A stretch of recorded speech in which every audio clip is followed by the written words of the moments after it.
That's 3 of them thus far, folks. Bearcats 3-0. Let's ride. Yo, there's something beautiful about Bearcats basketball. High flying. Kenyon with a jam. Shot denying. Miles rejected. There's just an energy that comes with the Cats. A rich history built on toughness. And Mick Cronin looks like he wants a technical. A bring-your-own-lunch pail mentality. For a long time, UC was the hunted. And I felt that we couldn't lose. I think it's time the Bearcats do a little hunting of their own. Once y'all done with them, send them to me, man. You know what I mean? We can put them on the court. Keep that Bearcat thing going. I am fired up. Takes it all the way. Oh! It's going to be Little.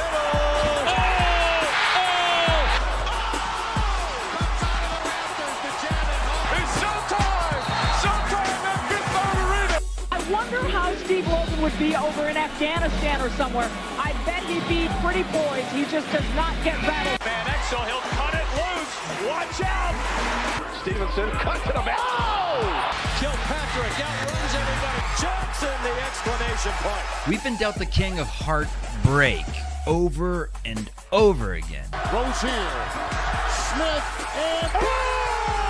Everything they worked for was undone on one play. But I see the light.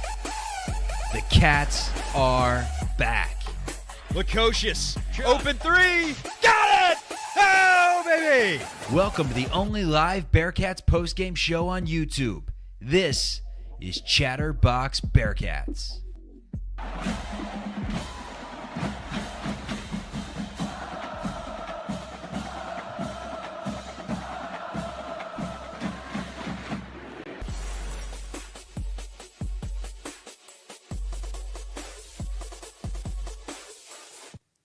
Oh, baby. How about the Bearcats, everyone? Welcome to Chatterbox Bearcats. We stream live after every single game, except for the West Virginia game last week. And sometimes life happens, but we are here for you delivering Bearcats content. You can also find us wherever you get your audio podcasts. Those shows drop in the morning, and they are free. Chuck Walter, Hudson Klauke with you. Bearcats, 3-0 on the season, 86-49. You want energy out of the gate. How about a couple slaps off the backboard? How about a couple slaps into the stands? I don't know if we got any of those. But how about 14 blocks? A Cincinnati Bearcats SWAT team, a block party. We had 5 from Arrington Page, 2 from Rayvon Griffith, 1 from Josh Reed. Aziz Bandago had 4. Dylan Mitchell had 1. Jizzle James had a block. This is without Dan Skillings and Day Thomas, who are high risers themselves. This team, high flyers, Houdini. Welcome into the show, folks. This team's so damn good, man. Opening thoughts after an 86-49 win. Fantastic. I was claiming Nicholls, man. They're decent. They're decent. Don't sleep on them. And we just whooped their ass. I mean, literally, start to finish, it was an absolute domination. I was hoping we'd hold them under 40, less than a point a minute. Didn't get it done, 86-49. But I mean, what more can you ask for? The only thing you could ask for would be a healthy team at this point, because missing from the game, Day Thomas, who all signs are that Day Thomas could have played in today's game if it was a meaningful game. But based on a, 37-point win, they didn't need him, so he's going to get all the rest that he can get. He told me in person that he was going to – I saw him.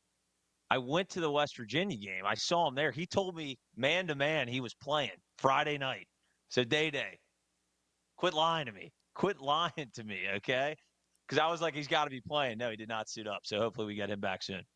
I mean, that's just a catch-22 of him not playing. Bearcats win by 37. They look unbelievable, and you're forgetting that their starting point guard and small forward from last year's team in the Big 12, they haven't even played. You know, I mean, Dan's played a hot minute here, but, man, this is just incredible to see 1 through 12 right now from the Bearcats. Defensively, it's swarming. That's the first topic I'm bringing up on the show today, because I think that's the most impressive thing I've seen.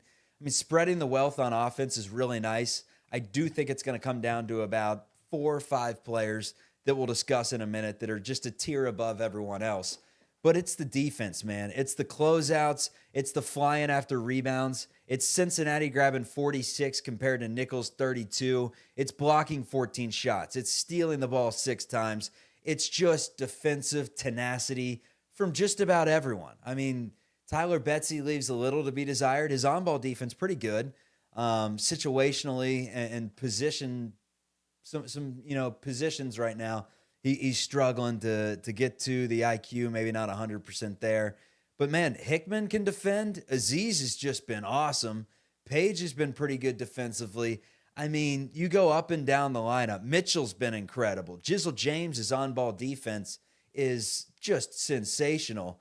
I mean, defensively, this team, it's going to be their bread and butter. I know we've talked about how their offense is definitely a lot better than it's been in years past. They score 86 points today, shoot at 54% from the floor, 40% from deep. But I think when it comes down to it, when push comes to shove, this team it's defense, it's toughness, it's grit, and maybe, just maybe, a team that can actually shoot it 38 to 40% from deep consistently. Yeah, and we see John Rothstein just firing off tweets that, Butler loses a bye game to Oklahoma Tech. The epitome of brutality. So these types of things happen, and I know it's been bye games, but you're right. This has been our best complete performance, I would say, on the defensive side. We were one of the best rebounding teams in the country last year from a differential standpoint. We hadn't really seen that yet, even though the competition we played hasn't been great. But we really flexed our muscle on the defensive end and the rebounding edge. 46 to 22, it got a little skewed based on garbage time. How about this, though? 32 now. Give Nicholls their credit on the glass. Thought that's what I said. Whatever. Doesn't matter. We own them. Aziz Bandaogo, again, ESPN stats have been wrong. 0 rebounds. He's 7 feet tall. I'm seeing 0 boards, and I don't recall him actually having one during the game. So that is that might be the first time he's ever played a basketball game with 0 rebounds, right? Yeah, and 4 points, 2 or 3 shooting. Now, he left the game banged up and did not return for a while, but I thought to start, I mean, the statistics don't really show how well Aziz Bandaogo played. 4 blocks, it felt like it could have even been more. Felt like he did impact the game somewhat offensively early, especially with that little turnaround jump hook that he's added to the arsenal right now. But yeah, you're right. When you look at the box score from Bandaogo, not a lot to get excited about, but I think he's been awesome, man. Eye test. We got eyeballs. We know ball. Come on now. No, I love Aziz, man. No issue with Aziz tonight. I just thought it was interesting when I looked at the box score that he had 0 rebounds. And I don't know the final minutes he played. Played 20 minutes. 20 minutes. I assume he's going to get a board. So just something to look out for. Aziz, 0 boards. It's got to be the first time in his career. Man, there are 4 dudes right now on this team that I think are more impressive than anyone else. And I mean, Hickman goes 2 of 7 in the game, has 4 points, nothing special. But like I said, even if he's not impacting the game offensively a ton, he's just a good basketball player. Doesn't make mistakes, had 0 turnovers, plays solid, hard-nosed defense, 3 assists, grabs 3 rebounds. So Hickman's going to give you really good minutes regardless. Page, 11 points and 5 blocks, 6 rebounds. The numbers look really good from Arrington Page. We'll talk about coming up on the show in just a bit whether we believe he's ready to contribute big-time minutes in the Big 12. And it's ready or not, here he comes. Like, he's going to have to contribute big-time minutes. Will that be an issue for UC? We'll get into that. Tyler Betsy shows some freshman moments, but he finishes with 7. Josh Reed played really good minutes and finished with 8. But it's clear right now that there's 4 dudes, and it may turn into 6 when Dan Skillings and Day Thomas are back, but 4 dudes that are just the core of this team.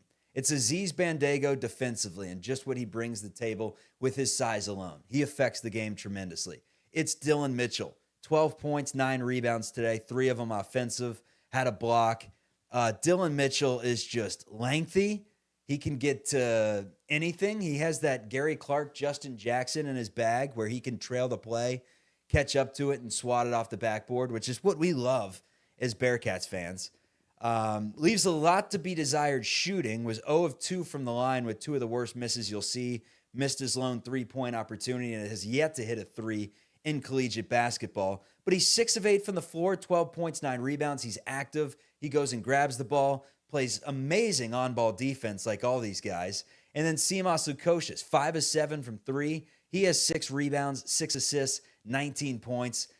I mean, he is lethal from deep. You give him an inch, he is going to take the entire mile and get himself 3. And then Jizzle James, 8 of 11 from the floor. I feel like he missed his first 3 shots, so that means he made everything from there. Was 1 of 3 from deep, had 6 rebounds, 4 assists, and 19 points as the co-leader with Simas Lukos. Those clearly are 4 dudes to me. Which of them impressed you most in the game today? Or was it just spurts of everyone?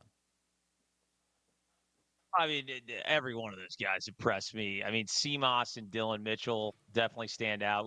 Jizzle James was awesome too. It's hard to even pick. I think Simas Lukos came in shooting 70% from 3. He went 5 of 7. I'm not doing the math on this. The guy is shooting like 80% from 3-point line in like 90 from 2. The guy is, I said it from the beginning that I think he's going to be our most consistent guy and go-to guy down the stretch. He was incredible as always. And Dylan Mitchell, it looked like a guy playing against the middle school team that's, 22 years old. Because Nicholls, I'm sorry, it's unfair to even have him matching up with these guys athletically. It's not even remotely close. He showed his freak moments as he's already done this year. We're going to see what he can really bring to the table. Not that he hasn't played Big 12 competition. The guy came from Texas, averaged 10. We know he can do it. But we'll see what kind of impact he can have. And the sky's the limit. But he looked great, man. He had a couple of tip back, slam, the rebounding, the tenacity he has, blocking shots. I mean, I thought he was the star of the show tonight, even though we had Simas Lukos go 7 of 11 and 5 threes. So it's hard to even pick, man. Let's bring this down just a little bit for the people on YouTube. Man, so those 4, Simas, Jizzle, Aziz, Mitchell, stellar. Defensively, that's what most impressed me from the game. UC holds Nicholls to 30%, 22% from 3. But look, it's Nicholls. Athletically, Cincinnati just overmatched him. That's the thing, though. Who in the Big 12 is going to match Cincinnati athletically? And I don't even know if that's an exaggeration. Like, there's some teams that may be close, but when it comes to a team that's going to match them pound for pound, inch for inch, position for position, I mean, I'm looking at Baylor and wondering, probably not. Kansas. I mean, it's going to be tough, man. Starting 5 out there, especially if it's Dan instead of Connor, no way. I mean, this team is physically imposing. You remember where the Bearcats were playing Hicks and Max Eel on the court at the same time? And you're like, that's 2 of the top 5 shot blockers in UC history, and they were running at the same time. It feels that way with like Aziz and Dylan Mitchell and Arrington Page and other guys that can go up and just flat out swat shots. I mean, 14 of them. When's the last time UC had 14 block shots? I mean, probably wasn't that long ago to be realistic with you. It was probably like last year in an OOC game, but it seems like a ton to me. No, you're right, though. Athletically, I really think that we compete with anybody in the country. I mean, the Big 12, you're looking at a loaded conference with, the likes of Houston.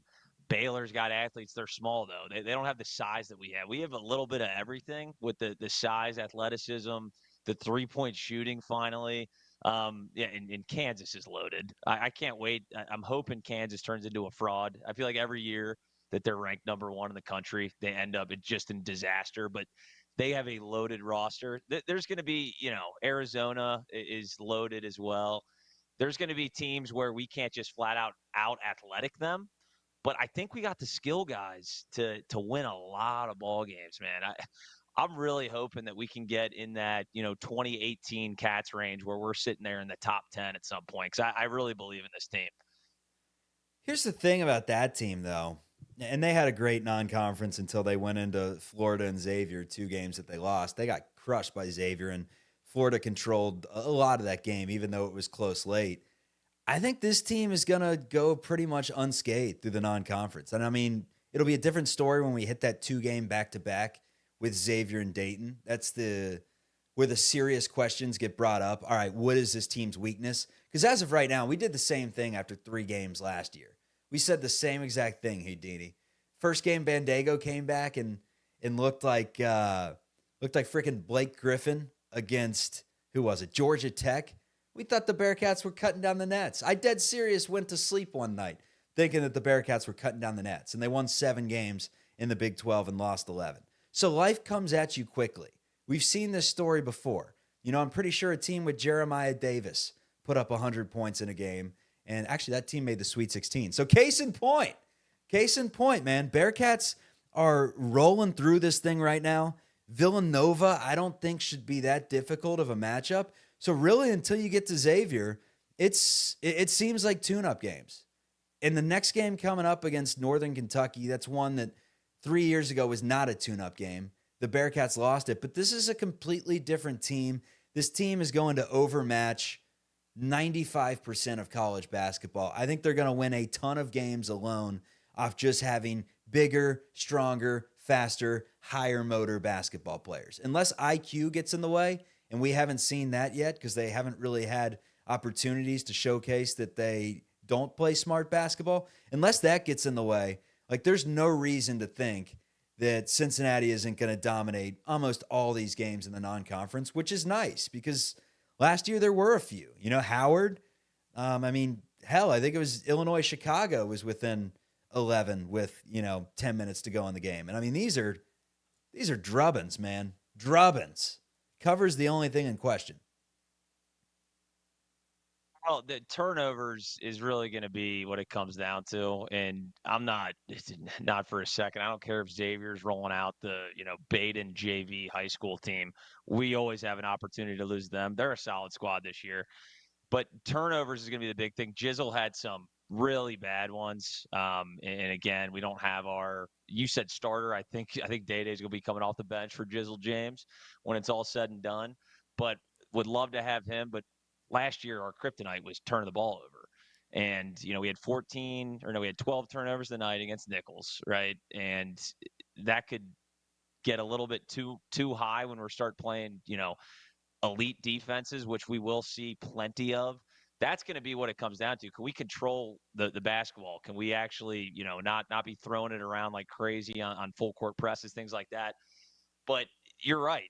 We shouldn't lose an out-of-conference game this year, straight up. If we do drop one, that's fine. It happens to very good teams. It's not fine. We saw it's not fine because that would mean we either dropped it to Xavier or Dayton. You drop it at the Pavilion to Villanova and run the table. Sure, we're okay with that, but it's not fine, Houdini. It's not. This is a different team. Well, it's fine in pastures. It's not. Say, Chuck. High standards, man. Quality control. It's what we do. You were doing that's fair. That's fair. We have high standards here as Bearcats fans. But you're saying, last year when we were 3-4-0, we were feeling high and mighty.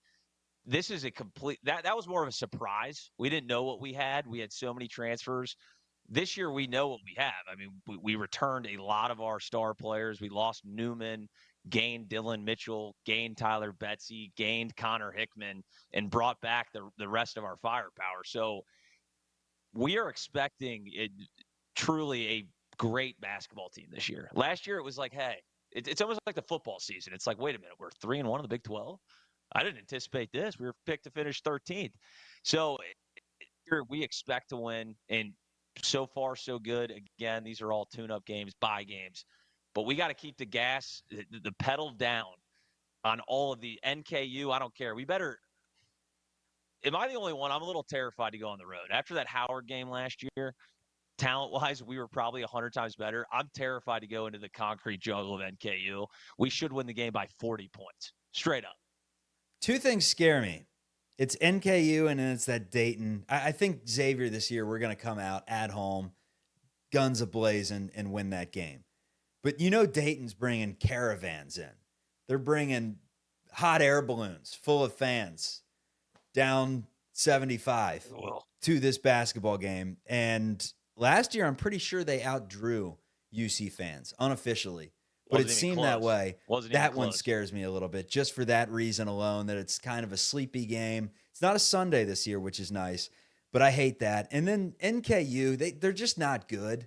The matchup sure, a road game at NKU where we lost the last time we played there, and it's the payback of using their stadium, old BB&T, where I'm pretty sure we won every game but one.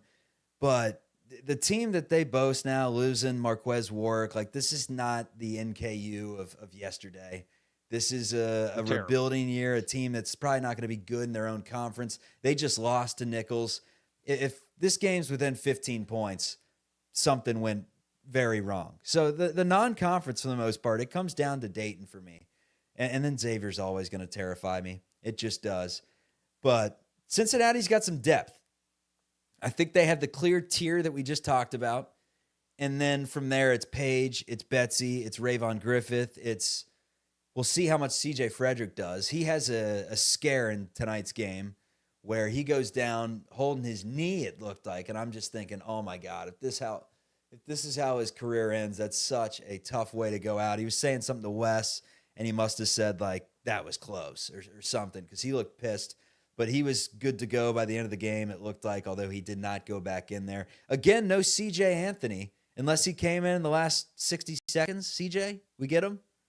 No. CJ Anthony now, he's got to be talking to Wes right now in the locker room. What do I got to do? What do I got to do to get in this game? The players are going to go Rudy. They're all going to take off their jerseys and put on Wes's desk. And CJ. Seriously, he's got to be like, what does it take? Or do we have to be up 150 points for me to get just on the court for a second? They're putting Meeker in if we're up like 15 with 5 minutes left back in the day. CJ Anthony, I mean, hey, keep working. They love throwing him on the Instagram page, though, so at least he's got that going for him. Yeah, I think it's just a matter of, because, I mean, they're not even getting Halvin in there until the last 2 minutes of the game. So that tells me all you need to know, and that's Wes is working these combinations. He's getting as much tape as he can get, because it's not going to be 12 men, 11 men when we get to the nitty-gritty. We got to find out which combinations work, who of these good players like Josh Reed, Tyler Betsy, Rayvon Griffith are going to be completely left out of the mix, because, they're not playing 10 deep when we get to late February, early March. That's for sure. But Paige is going to have a role by default. Tyler McKinley gets hurt in the offseason, whole red shirt. Sounded like Tyler McKinley was ready to contribute, and maybe that would have given us less of Arrington Page, but as of right now, he's playing good minutes, 11 points, 5 blocks, 6 rebounds. Arrington, your thoughts on him? Someone that can stretch the floor and knock down threes, is shown by today.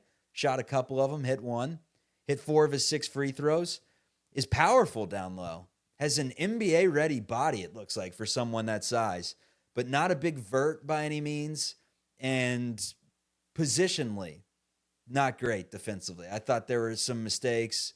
Help side defense, just wasn't even attempting to get a hand in there and try to rip it out, and it was easy line drive takes to the bucket from Nicholls.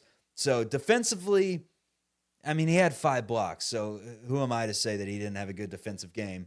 But your overall thoughts on Arrington this season, like how much of a role he's going to play when Bandego hits the bench, or we going to slide Mitchell to the 5, play Dan at the 4, and we're not going to be seeing much of Page unless it's, a game that he fits into? I mean, he hasn't done anything to show that he won't be a rotation guy. Like we said, McKinley's out. We need a true 5 to back up Aziz. There is potential for certain situations that I think Dylan Mitchell will slide into that 5 spot, depending on if we shake up that starting lineup too. But everything I've seen from Arrington Page has been honestly a little bit better than I thought. He's got some good back to the basket moves. Again, when you're playing teams like Nicholls and Arkansas Pine Bluff, you don't have another 7-footer guarding you. But he's had better footwork than I've seen. His lateral speed has a little bit to be desired. He's kind of a slow-moving big, and that'll be interesting to see when we're playing. Like I could see against a team like Baylor when they're not playing true bigs a whole lot, where he doesn't have a huge role. But we're going to be playing, the Kansases of the world, where they got 2 legit bigs. With Dickinson and Adams, whatever his name is, looks like he should be even middle linebacker for the Chicago Bears. He's going to have a role on this team, and I've been pleasantly surprised, especially seeing him sit back and drill a 3-pointer. We'll take it. He's 6'10", man. Former top, 35 recruit in the country. I've liked what I've seen so far. I like what I've seen from this team as a whole. This team's great, man. This team's great. And I know it's 3 games into the season with wins over Moorhead, Pine Bluff, and Nicholls. I mean, for God's sakes. My dad loves the sport of basketball. And if I mentioned off all those 3 teams, I don't think he could tell you where any of them are located. But Dad, Moorhead's right up the road. It's in Kentucky. He would say West Virginia. That's when you know you've played a bad schedule at this point in the season. But it's the eye test, man. I think this team it's going to be ballsy to say, considering that was a 2-seeded team in the NCAA tournament. But I think this team's better than 17-18. It was 17-18, right? Or 18-19. One of the two. I hate that it changes calendars. It really throws me off on what you're Final answer, Regis, 17-18. But I think this team's better, man. I think they're deeper. I think they have more scoring. I mean, Jizzle, Simas, and Dan Skillings, plus Connor Hickman and Betsy nailing threes. I mean, that team did have Cumberland, Kane Broom. Trey Scott wasn't Trey Scott at that point. Keith Williams wasn't Keith Williams at that point. They had Kyle Washington, Jacob Evans. That team was pretty nice, too. Don't get me wrong. But this team just Gary defensively, Clark? I think they're even better than that Mick Cronin squad, which is crazy to say because that team could lock the hell down. But, I mean, just the way Jizzle's picking up full court. I mean, you saw that possession right before half. Apparently, our boots on the ground, Nick Niehaus, had a bet on the over of the first half points total. It was like 42 or something. And the Cats are at 40 in the first half, whatever it may be. They were at, what were they at? They were at 39. The over-under was at 41.5. And they pick up full court. Jizzle James, Aziz Bandago go for the trap. Nicholls just too much speed, too much length, too much size coming at Nicholls in all facets, and they just chuck it away. Cats go up the floor, and Lukos just buries another deep 3. And that was a thing of beauty, man. Like, if this team goes down late in games, 5-point game with 2 minutes left or something, or 7-point game, 2 minutes, and they have to start going to the full court press, I'm intrigued to see what they could give you. I mean, this is a team that I think could run and gun and trap in corners and really use the sidelines to their advantage and be an incredible defensive team that way if it ever got to that point. But unfortunately, we don't really see that anymore. Oh, we haven't even seen our best, guard on-ball defender at Day Thomas. I mean, that guy would be – we saw it last year. He's a lead in full court press if that's something that we need to do or utilize. But you got to give credit to Jizzle James. I mean, they mentioned it on the broadcast. The reason Wes wasn't playing him is he was worried about his defense. His defense, in a lot of its effort, I think, and he is, as far as effort is concerned, he has looked great defensively. Sean Salisbury, our good friend, said it best. I think Jizzle James has the balls of a daytime burglar. I mean, he's not afraid of anything at all. The guy's a gamer. Every cliche you want to say, man, hard-nosed kid. And you got to like what you've seen. Even when his shot wasn't falling early, I mean, we've only 3 games in. Same thing tonight, though. He misses his first 3, rattles off, I think, 8 straight. Like, he doesn't care. He has the memory of a goldfish as far as him missing shots. So you got to love that. I mean, it's gonna pay dividends once we start playing Big 12 basketball. Balls of a daytime burglar, baby. All right, schedule picks up a bit. It's at Northern Kentucky. Road game, but Northern Kentucky's not good. They've yet to win a game, and they lost to Nicholls. Transitive property is always correct. Should be a pretty sizable win for the Bearcats, you would hope. Knock on that wood. Then it's at Georgia Tech. Much more difficult game, but definitely one that's winnable for the Bearcats, and they should be favored by at least 9.5 to 12.5 points. One would think. My early models are telling me. Then it's Alabama State. It's at Villanova, who is down under Kyle Neptune. It's Howard in the revenge game. Hopefully we get a better broadcast, although with ESPN Plus, man, at this point, I don't even know about that. I mean, it was ringing my ears at the beginning. I was like, fix your damn audio. I have this thing on bar all the way down volume, and it's at 100 decibels in my ear, whatever that means. Then it's Xavier, it's Dayton, it's Grambling. I mean, this is a team that heading into the new year, I guess the day before New Year's Eve, which is the 30th. It's at Kansas State. That should be the first time this year that it's like, all right, Bearcats are going to be tested. And I say that knowing that the Xavier Musketeers are still the Xavier Musketeers, but I haven't been impressed by what I've seen. But then again, I said that last year. They lost to Delaware and someone else that was trash at the beginning of the year, and they were dangerous. But the models are saying, according to ESPN Analytics, the Bearcats have an 82% chance of winning that game against Xavier. Xavier's got the 17% chance. In fact, I went through the schedule. Bearcats are only projected to lose 5 games this season. It's their first game, Kansas, on the 11th of January. They're projected to lose that per the models. They're projected to lose both at BYU and at Utah. It's supposed to be a very tough trip out west. I don't think that's going to happen. And then they're supposed to lose at Iowa State in February, and they're supposed to lose at Houston in March. So 5 games this season the Bearcats are projected to lose. That's it. If that's the case, man, we're going to be having a whole lot of fun on these post-game shows. So make sure you hit that subscribe button. You go to the Chatterbox Bearcats Instagram page, hit that follow button, and get content thrown your way for free, man. There's not that many people on the internet delivering Bearcats content. When you want it, we got it on demand, baby. We'll give it to you. Any final thoughts, Houdini, from a big win? Big win. A win by a lot of points. Big win. I know. It feels like we're doing the same show every time. We're going to do the same thing against NKU. It's like, I mean, what more can we say? I mean, we look like a really damn good team. Let's wait till we play some real basketball squads.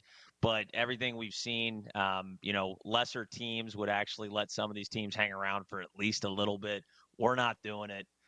In West, we trust. In this roster, we trust. Sky is the limit. Let's keep it going. Go Cats. We're going to have a lot more of these shows where we're just talking about the same things over and over. But, we're going to get our Tyler Betsy game. We're going to get our Connor Hickman game. And we're going to get some storylines as we enter a much more difficult schedule.